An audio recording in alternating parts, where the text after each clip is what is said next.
Kamala Harris. Kamala Devi Harris is an American lawyer and politician serving as the junior United States Senator from California since 2017. A member of the Democratic Party, she previously served as the 27th District Attorney of San Francisco from 2004 to 2011 and 32nd Attorney General of California from 2011 until 2017. On January 21, 2019, she officially announced her campaign to run for the Democratic nomination for President of the United States in the 2020 election. Harris was born in Oakland, California and is a graduate of Howard University and University of California, Hastings College of the Law. In the 1990s, she worked in the San Francisco District Attorney's Office and the City Attorney of San Francisco's office. In 2004, she was elected District Attorney of San Francisco. Harris won the election as California's Attorney General in 2010 and was re-elected in 2014 by a wide margin. On November 8, 2016, she defeated Loretta Sanchez in the 2016 Senate election to succeed outgoing Senator Barbara Boxer, becoming California's third female U.S. Senator, and the first of Jamaican or Indian ancestry. Since becoming a senator, she has supported single-payer health care, federal descheduling of cannabis, support for sanctuary cities, the DREAM Act, and lowering the tax burden for the working and middle classes while raising taxes on corporations and the wealthiest 1% of Americans. Early life and education. Kamala Harris was born on October 20, 1964 in Oakland, California to a Tamil Indian mother and a Jamaican father. Her mother, Kamala Devi Harris, was a breast cancer scientist who immigrated to the United States from Madras, India in 1960. She insisted on giving her daughters Sanskrit names derived from Hindu mythology to help preserve their cultural identity. Her father, Donald Harris, is a Stanford University economics professor who emigrated from Jamaica in 1961 for graduate study in economics at University of California, Berkeley. Recalling the lives of his grandmothers, Donald Harris wrote that one was related to a plantation and slave owner while the other had unknown ancestry. She identifies as Indian and black. In a 2019 interview, Kamala Harris said, "I am black and I am proud of it." Harris' family lived in Berkeley, California, where both of her parents attended graduate school. She was close to her maternal grandfather, P.V. Gopalan, an Indian diplomat. As a child, she often visited her extended family in the Besant Nagar neighborhood of Chennai, Tamil Nadu. She grew up going to both a Black Baptist church and a Hindu temple. She has one younger sister, Maya Harris. They both sang in a Baptist choir. Harris began kindergarten during the second year of Berkeley's school desegregation busing program, which pioneered the extensive use of busing to bring racial balance to each of the city's public schools. A bus took her to a school which 2 years earlier had been 95% white. Her parents divorced when she was 7, and her mother was granted custody of the children. After the divorce, when Harris was 12, her mother moved with the children to Montreal, Quebec, Canada, where Kamala accepted a position doing research at Jewish General Hospital and teaching at McGill University. As a teenager, she co-founded a small dance troupe of 6 dancers that played at community center and fundraisers. At Westmount High School in Westmount, Quebec, she was a popular student. After graduating in 1981, Harris majored in political science and economics at Howard University in Washington, D.C. At Howard, she was elected to the Liberal Arts Student Council as freshman class representative, was a member of the debate team, and joined the Alpha Kappa Alpha sorority. Harris returned to California, where she earned her Juris Doctor from the University of California, Hastings College of the Law in 1989. She was admitted to the State Bar of California in 1990. Early career. Harris served as a deputy district attorney in Alameda County, California, from 1990 to 1998. She sought a career in law enforcement because she wanted to be at the table where decisions are made. During this time she was appointed to several state boards. In 2000, San Francisco's elected city attorney, Louise Wren, recruited Harris to join her office, where she was chief of the Community and Neighborhood Division, which oversees civil code enforcement matters. District Attorney of San Francisco. Harris defeated 2-term incumbent Terrence Hallinan in the 2003 election to become District Attorney of the City and County of San Francisco. In April 2004, San Francisco Police Department officer Isaac Espinoza was shot and killed in the line of duty. 3 days later, Harris announced she would not seek the death penalty, angering the San Francisco Police Officers Association. During Officer Espinosa's funeral at St. Mary's Cathedral, U.S. Senator and former San Francisco Mayor Dianne Feinstein rose to the pulpit and called on Harris, who was sitting in the front pew, to secure the death penalty, prompting a standing ovation from the 2,000 uniformed police officers in attendance. Harris still refused. Officer Espinosa's killer was convicted of the murder and sentenced to life in prison. In 2004, as district attorney, Harris started the Back on Track Initiative, a reentry program. Initiative participants plead guilty in exchange for a deferral of sentencing and regular appearances before a judge over a year-long period. Participants who succeed in obtaining a high school equivalency diploma, maintaining steady employment, taking parenting classes, and passing drug tests have their records cleared. Over 8 years, the program produced fewer than 300 graduates, but achieved a very low recidivism rate. In 2009, a state law was enacted, encouraging other counties to start programs around a similar model. Arnold Schwarzenegger signed the bill into law. The program met some controversy because it initially included illegal immigrants, including one, Alexander Izaguirre, who was later arrested for assault. She later said allowing persons not eligible to work in the United States was a mistake, and modified the program to bar anyone who could not legally be employed in the United States. Harris was re-elected in 2007 when she ran unopposed. A 2008 New York Times article listing women who might have the potential to become President of the United States listed then District Attorney Harris, suggesting she had a reputation as a tough fighter. In 2009, Harris' book Smart on Crime, A Career Prosecutor's Plan to Make Us Safer was published by Chronicle Books. In the book, she touted her Back on Track initiative and argued for what she referred to as a smarter approach when it comes to combating nonviolent crime, emphasizing crime prevention, truancy prevention, and the treatment of post-traumatic stress disorder in children. The book discusses a series of myths surrounding the criminal justice system and presents proposals to reduce and prevent crime. Recognized by the Los Angeles Daily Journal as one of the top 100 lawyers in California, she served on the board of the California District Attorneys Association and was vice president of the National District Attorneys Association.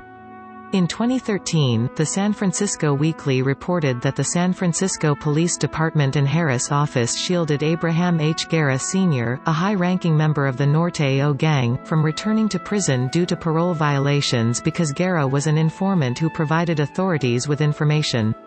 Violent crimes and conviction rate. While Harris was the San Francisco District Attorney, the overall felony conviction rate rose from 52% in 2003 to 67% in 2006, the highest in a decade. There was an 85% conviction rate for homicides, and convictions of drug dealers increased from 56% in 2003 to 74% in 2006. While these statistics represent only trial convictions, she also closed many cases via plea bargains. When she took office, she took a special interest in clearing part of the murder caseload from the previous administration. She stated that the records from that administration were less than ideal, and worked to get convictions on what she could. Out of the 73 homicide cases backlogged, 32 cases took deals for lesser charges such as manslaughter or took pleas to other crimes such as assault or burglary, while the murder charges were dismissed. In 2004, Harris pushed for higher bail for criminal defendants involved in gun-related crimes. She argued at the time that low bail encouraged outsiders to commit crimes in San Francisco. As U.S. Senator in 2017, she introduced legislation to reform or replace the practice of money bail. Officers within the SFPD credited Harris with tightening loopholes in bail and drug programs that defendants had used in the past. They also accused her of being too deliberate in her prosecution of murder suspects. Additionally, in 2009, San Francisco prosecutors won a lower percentage of their felony jury trials than their counterparts at district attorneys' offices covering the 10 largest cities in California, according to data on case outcomes compiled by officials at the San Francisco Superior Court as well as by other county courts and prosecutors. Her at-trial felony conviction rate that year was 76%, down 12 points from the previous year. The then most recent recorded statewide average was 83%, according to statistics from the California Judicial Council. In a small sample, a report computed that the conviction rate for felony trials in San Francisco County in the first 3 months of 2010 was 53%. San Francisco has historically had one of the lowest conviction rates in the state. The county is known for a defendant-friendly jury pool. In 2012, Superior Court Judge Anne Christine Masulo ruled that San Francisco District Attorney Harris' office violated defendants' rights by hiding damaging information about a police crime lab technician, and was indifferent to demands that it account for its failings. Hate crimes and civil rights. As San Francisco District Attorney, Harris created a special hate crimes unit, focusing on hate crimes against LGBT children and teens in schools. She convened a national conference to confront the gay transgender panic defense, which has been used to justify violent hate crimes. She supports same-sex marriage in California and opposed both Proposition 22 and Proposition 8. In 2004, the National Urban League honored Harris as a Woman of Power. In 2005, she received the Thurgood Marshall Award from the National Black Prosecutors Association. In her campaign for California Attorney General, she received the endorsements of many groups including Emily's List, California Legislative Black Caucus, Asian American Action Fund, Black Women Organized for Political Action, the National Women's Political Caucus, Mexican American Bar Association, and South Asians for Opportunity. Attorney General of California 2010 election. On November 12, 2008, Harris announced her candidacy for California Attorney General. Both of California's United States Senators, Dianne Feinstein and Barbara Boxer, as well as House Speaker Nancy Pelosi, endorsed her during the Democratic Party primary. In the June 8, 2010, primary, she was nominated with 33.6% of the vote, defeating Alberto Torrico and Chris Kelly. In her campaign for California Attorney General, Harris received the endorsements of United Farm Workers co-founder Dolores Huerta, United Educators of San Francisco, and San Francisco Firefighters Local 798. She also received the endorsement of Antonio Villaraigosa, Mayor of Los Angeles. In the general election, she faced Los Angeles County District Attorney Steve Cooley. On election night, November 2, 2010, Cooley prematurely declared victory, but many ballots remained uncounted. On November 24, as the count advanced, Harris was leading by more than 55,000 votes, and Cooley conceded. On January 3, 2011, she became the first female, Jamaican American, and Indian American Attorney General in California. 2014 election. Harris announced her intention to run for re-election in February 2014 and filed paperwork to run on February 12. According to the Office of California Secretary of State Deborah Bowen, Harris had raised the money for her campaign during the previous year in 2013. The Sacramento Bee, Los Angeles Daily News, and Los Angeles Times endorsed her for re-election. On November 4, 2014, Harris was re-elected against Republican Ronald Gold. Significant cases and policies. Housing. When Harris took office in 2011, California was still reeling from the effects of the subprime mortgage crisis. In 2012, she participated in the national mortgage settlement against 5 banks, securing $12 billion of debt reduction for the state's homeowners and $26 billion overall. She introduced the California Homeowners Bill of Rights in the California State Legislature, a set of laws which took effect on January 1, 2013, banning the practices of dual tracking and robo-signing, and provided homeowners with a single point of contact at their lending institution. It also gave the California Attorney General more power to investigate and prosecute financial fraud and to convene special grand juries to prosecute multi-county crimes instead of prosecuting a single crime county by county. Prison conditions and sentencing reform. After the United States Supreme Court in Brown v. Plata declared California's prisons so overcrowded they inflicted cruel and unusual punishment, Harris fought federal court supervision, explaining, "I have a client, and I don't get to choose my client." After California failed to fully implement the court's order to reduce crowding, and was ordered to implement new parole programs, the state of California appealed the decision, and in court filings the AG's office argued that if forced to release release these inmates early, prisons would lose an important source of labor, such as for fighting wildfires. Prisoners in California earn between 8 and 37 cents per hour in maintenance and kitchen jobs. Prisoner firefighters receive higher pay, at $1 per hour. She later backed away from her office's argument in the prison litigation case, telling the website Think Progress, "The way that argument played out in court does not reflect my priorities. The idea that we incarcerate people to have indentured servants is one of the worst possible perceptions. I feel very strongly about that. It evokes images of chain gangs." Harris refused to take any position on criminal sentencing reform initiatives Proposition 36 and Proposition 47, arguing it would be improper because her office prepares the ballot booklets. Former California Attorney General John Van de Kamp considered her explanation baloney. Prosecuting financial crimes. Harris has prosecuted many financial crimes, such as predatory lending. In 2011, while serving as Attorney General of California, she created the Mortgage Fraud Strike Force, which had a mandate to eliminate mortgage foreclosure fraud. The task force has been criticized for not filing as many foreclosure cases as in states with smaller populations. In 2013, Harris did not prosecute Steve Mnuchin's bank onus despite evidence suggestive of widespread misconduct, according to a leaked memo from the Department of Justice. In 2017, she said that her office's decision not to prosecute Mnuchin was based on following the facts and the evidence, like any other case. In 2016, Mnuchin donated $2,000 to her campaign, making her the only 2016 Senate Democratic candidate to get cash from Mnuchin, but as senator, she voted against the confirmation of Mnuchin as Secretary of the Treasury. Mobile app user privacy. In 2012, Harris sent a letter to 100 mobile app developers, asking them to comply with California law with respect to privacy issues. If any developer of an application that could be used by a Californian does not display a privacy policy statement when the application is installed, California law is broken, with a possible fine of $2,500 for every download. The law affects any developer anywhere in the world if the app is used by a Californian. Michelle Lael Norsworthy case. In February 2014, Michelle Lael Norsworthy, a transgender woman incarcerated at California's Mule Creek State Prison, filed a federal lawsuit based on the state's failure to provide her with what she argued was medically necessary sex reassignment surgery.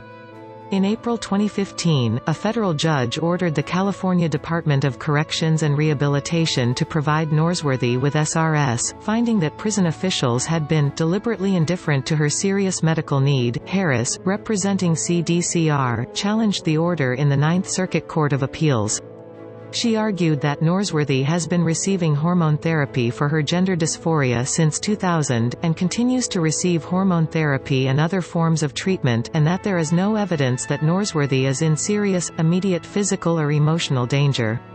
In August 2015, while the state's appeal was pending, Norsworthy was released on parole, obviating the state's duty to provide her with inmate medical care and rendering the case moot. Harris maintained that the parole review process was independent of Norsworthy's legal case against CDCR, although the Ninth Circuit, in its opinion, said it was possible that Norsworthy's release on parole, ahead of her scheduled SRS, may have been influenced by CDCR officials. Bureau of Children's Justice. On February 12, 2015, Harris announced that she would start a new agency called the Bureau of Children's Justice. The Bureau would work on issues such as foster care, the juvenile justice system, school truancy, and childhood trauma. She appointed Special Assistant Attorney General Jill Habig to head the agency. County prosecutors' misconduct. In 2015, Harris defended convictions obtained by county prosecutors who had inserted a false confession into an interrogation transcript, committed perjury, and withheld evidence. Federal Appeals Court Judge Alex Kaczynski threw out the convictions, telling lawyers, "Talk to the Attorney General and make sure she understands the gravity of the situation." In March 2015, a California Superior Court's judge ordered Harris to take over a criminal case after Orange County District Attorney Tony Rackauckus was revealed to have illegally employed jailhouse informants and concealed evidence. She refused, appealing the order and defending Rackauckus. Harris appealed the dismissal of an indictment when it was discovered a Kern County prosecutor perjured in submitting a falsified confession as court evidence. In the case, she argued that only abject physical brutality would warrant a finding of prosecutorial misconduct and the dismissal of an indictment, and that perjury alone was not enough. Oil and gas companies. After an oil spill from a pipeline caused damage to the California coastline in May 2015, Harris toured the coastline and directed her office's resources and attorneys to investigate possible criminal violations. The investigations led to dozens of indictments. In June 2016, she issued subpoenas to Chevron, ExxonMobil, Shell, Phillips 66, Valero Energy, and Tessero relating to an investigation into possible price fixing. Matrice Richardson case. Matrice Richardson was a 24-year-old African-American woman who was released from the Los Angeles County Sheriff Department in the middle of the night without any means of fending for herself. Her body was later found in an isolated canyon, leaving the family with many unanswered questions. In 2016, the Attorney General opened a criminal investigation into the Los Angeles County Sheriff's Department's handling of the Matrice Richardson case. The AG's office had originally declined the request of the Richardson family to investigate the case, but reversed course after the family and supporters submitted almost 500 pages of evidence to Harris' office in the hope of prompting an investigation. In December 2016, the California Attorney General's office closed the investigation, concluding that there was insufficient evidence to support criminal prosecution of anyone involved in the handling of the Richardson case. Backpage cases. In October 2016, Harris announced the arrest of Backpage CEO Carl Ferrer on felony charges of pimping a minor, pimping, and conspiracy to commit pimping. The arrest warrant alleged that 99% of Backpage's revenue was directly attributable to prostitution-related ads, many of which involved victims of sex trafficking, including children under the age of 18. The pimping charge against Ferrer was dismissed by the California courts in 2016 on the grounds of Section 230 of the Communications Decency Act, but in 2018 Ferrer ultimately pleaded guilty in California to money laundering and agreed to give evidence against the former co-owners of Backpage, Mike Lacey and Jim Larkin. Ferrer simultaneously pleaded guilty to charges of money laundering and conspiracy to facilitate prostitution in Texas State Court and Arizona Federal Court. In January 2017, following government pressure, Backpage announced that it was removing its adult section from all of its sites in the United States. Harris welcomed the move, saying, "I look forward to them shutting down completely." The investigations continued after she became a senator, and in April 2018, Backpage and affiliated sites were seized by federal law enforcement around the same time as Ferrer's guilty plea. Supreme Court and U.S. Attorney General speculation. During Obama's presidency, Harris was mentioned as a possible nominee for the United States Supreme Court or U.S. Attorney General, but she was not nominated to either office.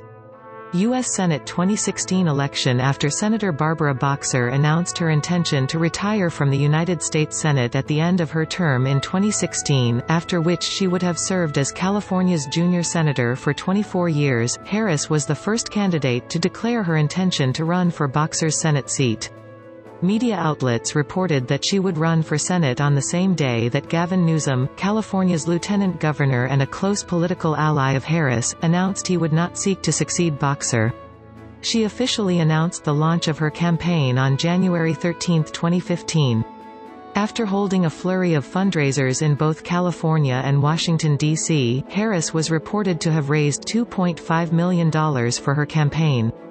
In December, the National Journal released a story describing her use of funds on hotels, the laying off of campaign staff and the inordinate totals, which had contributed to her money on hand being closer to that of another candidate, Loretta Sanchez, who had $1.6 million. Harris was a frontrunner from the beginning of her campaign. In January 2015, weeks after she announced her campaign, a survey by Public Policy Polling showed her leading by 41% to former Los Angeles Mayor Antonio Villaraigosa's 16%, who was seen as a potential candidate. In May, a field poll was released, showing that although 58% of likely voters did not have a favored candidate, she was most preferred out of the field, with 19%. October saw the release of a field poll with her at 30%, and fellow Democratic candidate Loretta Sanchez in second place at 17%. Harris had increased her support by 11% since the field poll in May, despite being noted by the Sacramento Bee as not being active in campaigning since appearing at the California Democratic Party's convention.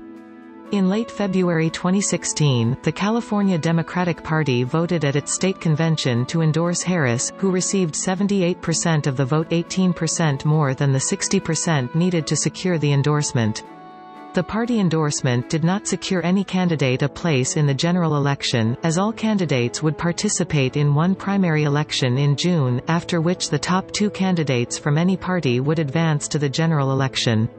She participated in debates with the other major candidates for the seat, her front-runner status causing her to be at the center of discussion. Governor Jerry Brown endorsed her on May 23. She came in first place on primary day, June 7, with 40% of the votes, entering a runoff with fellow Democratic candidate Loretta Sanchez. On July 19, President Barack Obama and Vice President Joe Biden endorsed Harris.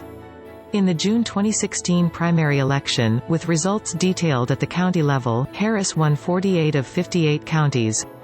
She won 7 counties with more than 50% of the vote: Alameda, Contra Costa, Marin, San Francisco, San Mateo, Santa Cruz, and Sonoma. The highest percentage was San Francisco, with 70.4% of the vote. She faced Congresswoman Loretta Sanchez, also a Democrat, in the general election. This assured that the seat would stay in Democratic hands. It was the first time a Republican did not appear in a general election for the Senate since California began directly electing senators in 1914.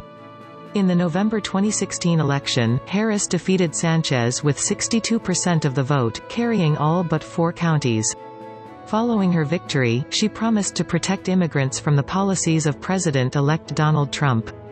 Following her election to the United States Senate, Harris announced her intention to remain California's Attorney General through the end of 2016 and resign shortly before being sworn in as senator on January 3, 2017. Governor Jerry Brown announced his intention to nominate Congressman Xavier Becerra as her successor. Tenure on January 21, 2017, a day after President Trump was sworn into office, Harris called the message of Trump's inaugural address "dark" when speaking during the Women's March on Washington.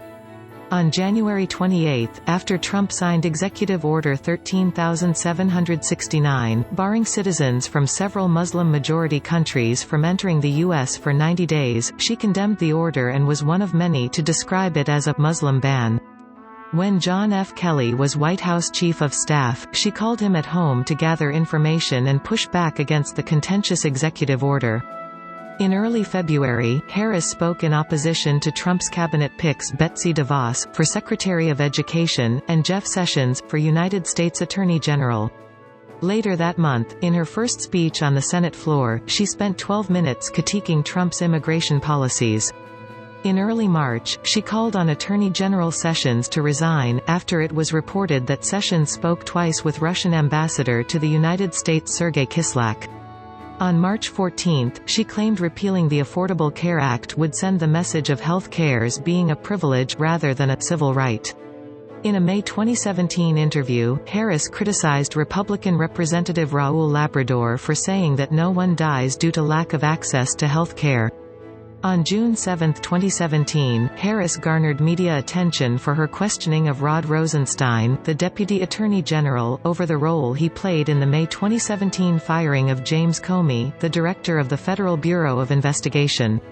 The prosecutorial nature of her questioning caused Senator John McCain, an ex officio member of the Intelligence Committee, and Senator Richard Burr, the committee chairman, to interrupt her and request that she be more respectful of the witness. Other Democrats on the committee pointed out that they had asked similarly tough questions, but had not been interrupted. On June 13, she questioned Jeff Sessions, the Attorney General, on the same topic. She was again interrupted by McCain and Burr. Sessions stated that her mode of questioning makes me nervous. Other Democratic members of the committee again pointed out that she was the only senator whose questioning was interrupted with an admonishment from the chairman. Burr's singling out of Harris sparked suggestion in the news media that his behavior was sexist, with commentators arguing that Burr would not treat a male Senate colleague in a similar manner. In addition, when CNN pundit Jason Miller described her as hysterical, Kirsten Powers, who was taking part in the same on-air segment, told Miller that his use of the term to describe Harris was sexist, and that he would not describe male senators in the same manner. In July 2017, Harris voted in favor of the Countering America's Adversaries Through Sanctions Act that grouped together sanctions against Iran, Russia and North Korea. In a January 2018 hearing, Harris questioned Homeland Security Secretary Kirstjen Nielsen for favoring Norwegian immigrants over others and claiming to be unaware that Norway is a predominantly white country. In an April 2018 hearing, Harris questioned Facebook CEO Mark Zuckerberg for Facebook's misuse of users' data. In response to the administration's family separation policy, Harris visited one of the detention facilities near the border in June 2018. In the September and October 2018 Brett Kavanaugh Supreme Court confirmation hearings, Harris participated in questioning the FBI director's limited scope of the investigation on Kavanaugh. Harris was one of the targets of the October 2018 United States mail bombing attempts. In February 2019, Representative Ilhan Omar D-Min tweeted, "It's all about the Benjamin's baby," in reference to American politicians' support for Israel and invoked the American-Israel Public Affairs Committee. A number of Democratic leaders, including House Speaker Nancy Pelosi, condemned the tweet, which was interpreted as implying that money was fueling American politicians' support of Israel. Harris defended Ilhan Omar, saying that we should be having a sound, respectful discussion about policy. You can both support Israel and be loyal to our country. I also believe there is a difference between criticism of policy or political leaders, and anti-Semitism. Committee assignment source, Los Angeles Times Caucus membership's 2020 presidential candidacy. Harris had been considered a top contender and potential frontrunner for the 2020 Democratic nomination for president. In June 2018, she was quoted as not ruling it out. As of July 2018, she was spending more on Facebook advertising than any other senator. In July 2018, it was announced that she would publish a memoir, another sign of a possible run. She also stumped for candidates in Michigan, Pennsylvania, and South Carolina. On January 21, 2019, Harris officially announced her candidacy for President of the United States in the 2020 United States presidential election. In the first 24 hours after her candidacy announcement, she tied a record set by Bernie Sanders in 2016 for the most donations raised in the day following announcement. However, Sanders later broke this record after announcing his own 2020 presidential campaign. Over 20,000 people attended her formal campaign launch event in her hometown of Oakland, California on January 27, according to a police estimate. Harris' support rose by between 6 to 9 points in polls following the first Democratic presidential debate. Political positions. Abortion. Since her election to the Senate, Harris has maintained a 100% rating by the abortion rights advocacy group Planned Parenthood Action Fund and a 0% rating by the anti-abortion group National Right to Life Committee. Campaign finance. Harris' 2020 campaign has disavowed most corporate donations, and has committed to rejecting money from corporate political action committees for her presidential campaign. Harris, along with candidates Cory Booker, Julian Castro, Tulsi Gabbard, Kirsten Gillibrand, Amy Klobuchar, Bernie Sanders, Elizabeth Warren, and Marianne Williamson, has explicitly discouraged single-candidate super PACs from operating on her behalf, though she cannot prevent them from doing so. In 2017, Harris met with prominent Democratic Party donors in the Hamptons. For her 2020 campaign, Harris is relying on both small and large individual donors. After the FEC released donation disclosures in April 2019, The Intercept noted the Harris campaign received the most registered lobbyist donations of any Democratic presidential campaign that has said it would not take the cash. In the first quarter of 2019, 37% of Harris donations came from small donors and 63% of her donations came from large donors. Cannabis. Harris did not initially support the legalization of recreational marijuana, but later moved to support legalization. In 2010, while campaigning for Attorney General of California, she opposed Proposition 19, the first failed attempt to legalize recreational marijuana in California, on the grounds that selling drugs harms communities. In 2015, she called for an end on the federal prohibition of medical marijuana. In May 2018, Harris announced she would co-sponsor the Marijuana Justice Act, which Senator Cory Booker introduced in August 2017.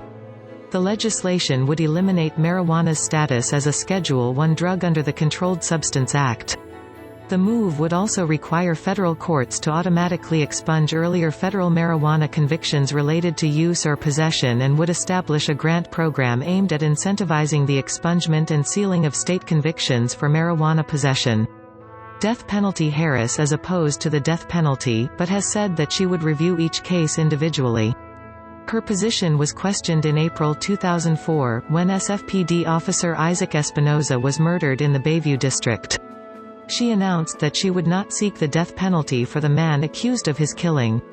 The decision evoked protests from the San Francisco Police Officers Association, Senator Dianne Feinstein, and others. Those who supported her decision not to seek the death penalty included San Francisco Supervisors Tom Amiano and Sophie Maxwell, in whose district the murder occurred. The jury found the convicted killer, David Hill, guilty of second-degree murder, although the prosecutor, Harry Dorfman, had sought a first-degree murder conviction. The defense had argued that Hill thought Espinoza was a member of a rival gang, and that the murder was not premeditated. Hill was given the maximum sentence for the conviction, life without the possibility of parole. Harris' position against the death penalty was tested again in the case of Edwin Ramos, an illegal immigrant and alleged MS-13 gang member who was accused of murdering Tony Bologna and his sons Michael and Matthew. On September 10, 2009, she announced she would seek life in prison without the possibility of parole rather than the death penalty in the Ramos case. Harris has expressed the belief that life without possibility of parole is a better, and more cost-effective, punishment. According to the California Commission on the Fair Administration of Justice, the death penalty costs $137 million per year. If the system were changed to life without possibility of parole, the annual costs would be approximately $12 million per year. She noted that the resulting surplus could put 1,000 more police officers into service in San Francisco alone. When in 2014, U.S. District Judge Cormac J. Carney declared capital punishment in California unconstitutional, Harris appealed the case. On July 31, 2019, following Attorney General William Barr announcing that the United States federal government would resume the use of the death penalty for the first time in over 20 years, Harris was a co-sponsor of a bill banning the death penalty. Disaster relief. In August 2018, Harris was one of 8 senators to sign a letter to the Federal Emergency Management Agency charging the agency with not assisting displaced homeowners in Puerto Rico in the aftermath of Hurricane Maria under the Individuals and Households program at alarming rates. Education. Harris has argued for treating habitual and chronic truancy among children in elementary school as a crime committed by the parents of truant children. She argues that there is a direct connection between habitual truancy in elementary school and crime later in life. She has received the endorsement of the California Federation of Teachers. Harris opposed California's ban on affirmative action. She asked the Supreme Court to reaffirm its decision that public colleges and universities may consider race as one factor in admissions decisions. Harris filed legal papers in the Supreme Court case supporting race as an admissions factor at the University of Texas. She also filed papers supporting affirmative action in a different Supreme Court case involving the University of Michigan. Harris supports busing for desegregation of public schools, saying that the schools of America are as segregated, if not more segregated, today than when I was in elementary school. Harris views busing as an option to be considered by school districts, rather than the responsibility of the federal government. Election security. On December 21, 2017, Harris was one of 6 senators to introduce the Secure Elections Act, legislation authorizing block grants for states that would update outdated voting technology.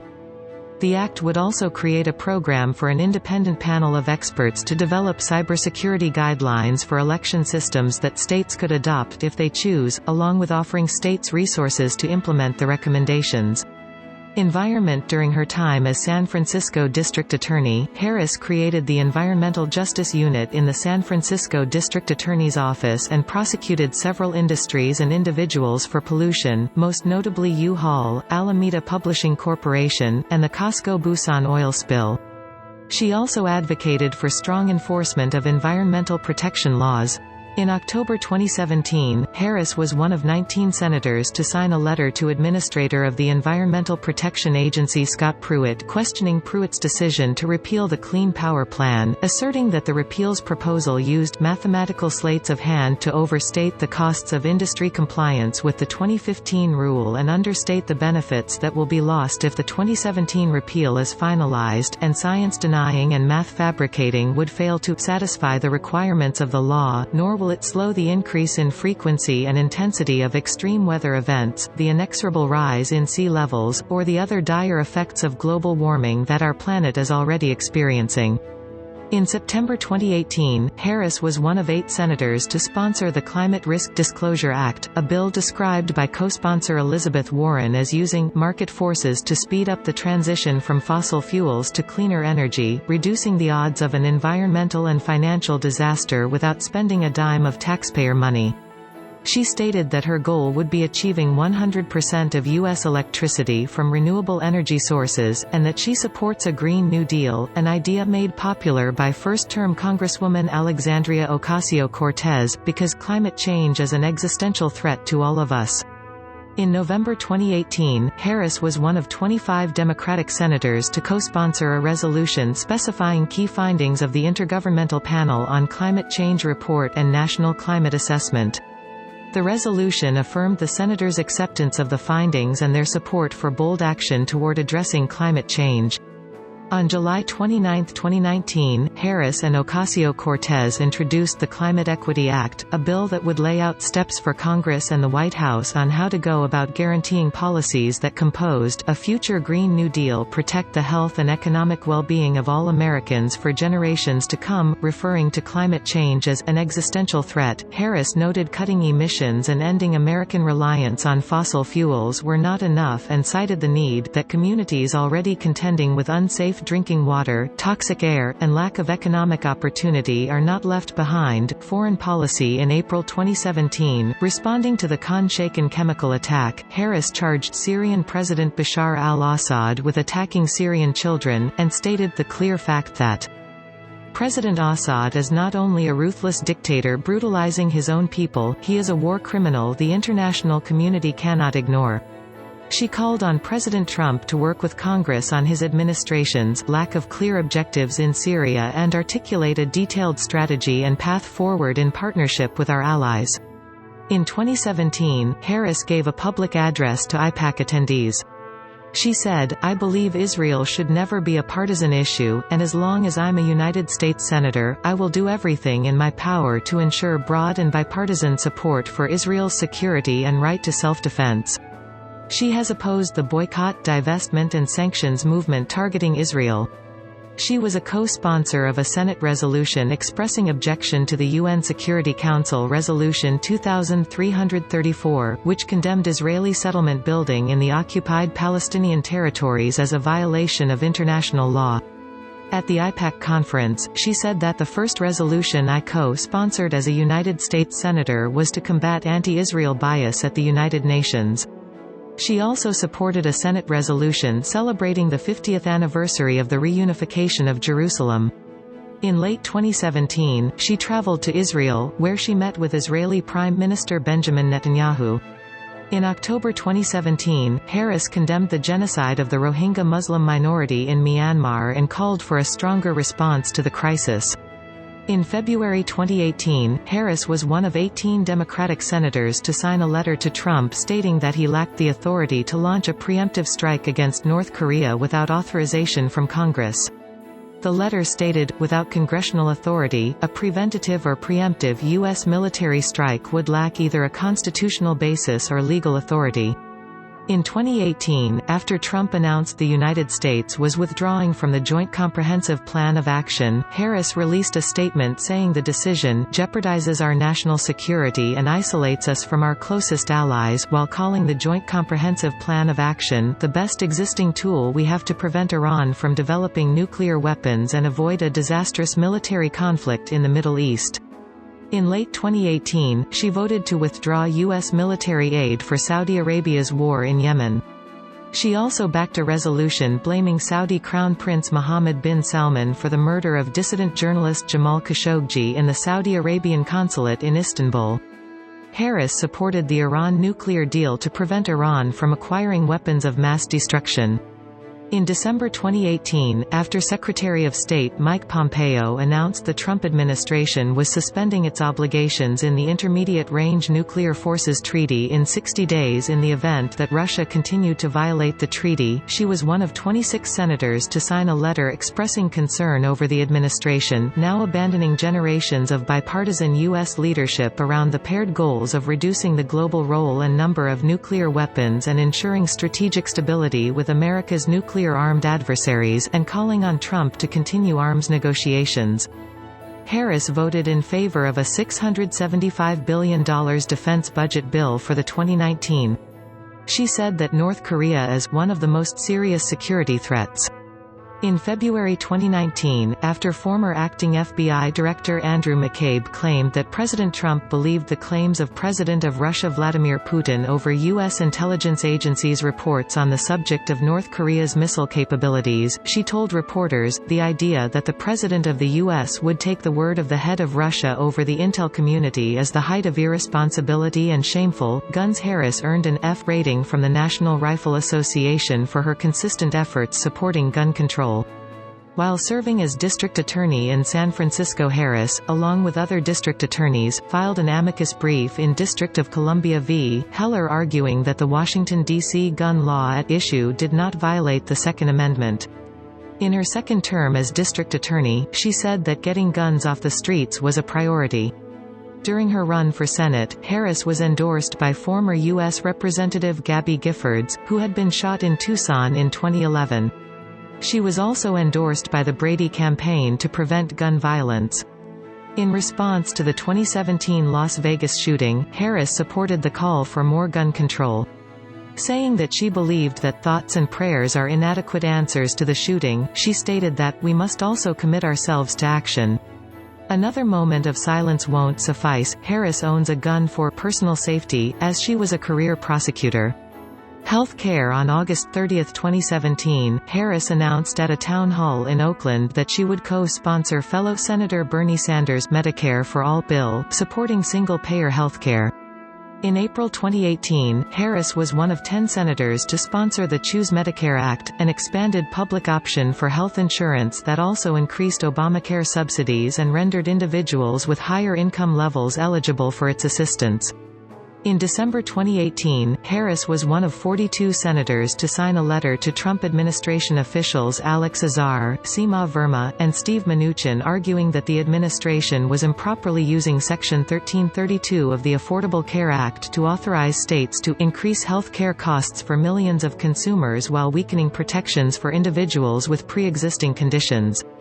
The senators requested the administration withdraw the policy and re-engage with stakeholders, states, and Congress. On July 29, 2019, Harris unveiled a health plan that would expand coverage while preserving a role for private insurance companies, the plan calling for transitioning to a Medicare for All system over a period of 10 years that would be concurrent with infants and the uninsured. Automatically being placed into the system while other individuals would have the option to buy into the health care plan backed by the government. Immigration. Harris has expressed support for San Francisco's sanctuary city policy of not inquiring about immigration status in the process of a criminal investigation. She argued that it is important that immigrants be able to talk with law enforcement without fear. On October 25, 2017, Harris stated she would not support a spending bill until Congress addressed the Deferred Action for Childhood Arrivals program in a way that clarified what we are going to do to protect and take care of our DACA young people in this country. She did not support a February 2018 proposal by some Democrats to provide President Trump with $25 billion in funding for a border wall in exchange for giving Dreamers a pathway to citizenship. In a January 2018 interview, when asked by Hiram Soto about her ideal version of a bipartisan deal on the Deferred Action for Childhood Arrivals program, Harris stated the need to focus on comprehensive immigration reform and pass a Clean Dream Act.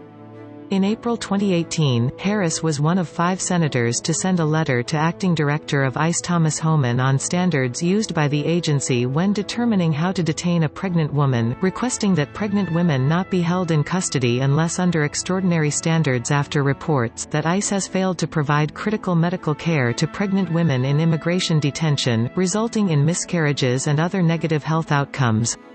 In July 2018, the Trump administration falsely accused Harris of supporting the animals of MS-13. She responded, "As a career prosecutor, I actually went after gangs and transnational criminal organizations. That's being a leader on public safety. What is not, is ripping babies from their mothers." In July 2018, Harris was one of 22 senators to sponsor the Stop Shackling and Detaining Pregnant Women Act, which if enacted would prohibit immigration officers from detaining pregnant women in a majority of circumstances and improve conditions of care for individuals in custody. In August 2018, Harris led 15 Democrats and Bernie Sanders in a letter to United States Secretary of Homeland Security Kirstjen Nielsen demanding that the Trump administration take immediate action in attempting to reunite 539 migrant children with their families, citing each passing day of inaction as intensifying trauma that this administration has needlessly caused for children and their families seeking humanitarian protection. In November 2018, Harris was one of 11 senators to sign a letter to United States Secretary of Defense James Mattis concerning the overt politicization of the military with the Trump administration's deployment of 5,800 troops to the U.S.-Mexico border, and requesting a briefing and written justification from the U.S. Northern Command for troop deployment, while urging Mattis to curb the unprecedented escalation of DoD involvement in immigration enforcement. In January 2019, Harris was one of 20 senators to sponsor the Dreamer Confidentiality Act, a bill imposing a ban on the Department of Homeland Security from passing information collected on DACA recipients to Immigration and Customs Enforcement, Customs and Border Protection, the Department of Justice, or any other law enforcement agency with exceptions in the case of fraudulent claims, national security issues, or non-immigration related felonies being investigated. In June 2019, following the Housing and Urban Development Department's confirmation that DACA recipients did not meet eligibility for federal-backed loans, Harris and 11 other senators introduced the Home Ownership Dreamers Act, legislation that mandated that the federal government was not authorized to deny mortgage loans backed by the Federal Housing Administration, Fannie Mae, Freddie Mac, or the Agriculture Department solely due to the immigration status of an applicant. In July 2019, along with Kirsten Gillibrand and Amy Klobuchar, Harris sent a letter to the Office of Refugee Resettlement asserting that the agency should be prioritizing reunification of every child as soon as possible, but instead it has been responsible for policies that are forcing longer stays in government custody for children, and that it was mandatory that the office ensure that the custody and processing of is meeting the minimum standards required by domestic and international law. In July 2019, Harris and 15 other Senate Democrats introduced the Protecting Sensitive Locations Act, which mandated that ICE agents get approval from a supervisor ahead of engaging in enforcement actions at sensitive locations with the exception of special circumstances, and that agents receive annual training in addition to being required to report annually regarding enforcement actions in those locations. LGBT rights. During her tenure as California Attorney General, Harris declined to defend the state's ban on same-sex marriage in court. She supported the Obama administration's guidance supporting transgender students. Following the Supreme Court's overturning of the ban on same-sex marriage, she proceeded to conduct California's first same-sex marriage. Later on in 2015, she argued in court to withhold gender reassignment surgery from 2 transgender inmates who were prescribed the procedure while serving the sentences. This stance disappointed some LGBT rights advocates. She later stated that she only took that stance in court because her job required her to do so. As a member of the U.S. Senate, she co-sponsored the Equality Act. Net neutrality. In September 2017, Harris was one of 9 senators to sign a letter to Federal Communications Commission Chairman Ajit Pai that charged the FCC with failing to provide stakeholders with an opportunity to comment on the tens of thousands of filed complaints that directly shed light on proposed changes to existing net neutrality protections. In March 2018, Harris was one of 10 senators to sign a letter spearheaded by Jeff Merkley lambasting a proposal from FCC Chairman Ajit Pai that would curb the scope of benefits from the Lifeline program during a period where roughly 6.5 million people in poor communities relied on Lifeline to receive access to high-speed internet, citing that it was Pai's obligation to the American public, as the chairman of the Federal Communications Commission, to improve the Lifeline program and ensure that more Americans can afford access, and have means of access, to broadband and phone service. The senators also advocated for ensuring Lifeline reaches more Americans in need of access to communication services. Taxes. Harris opposed the Tax Cuts and Jobs Act of 2017, and has called for a repeal of the bill's tax cuts for wealthy Americans. In 2018, she proposed a tax cut for the majority of working and middle-class Americans.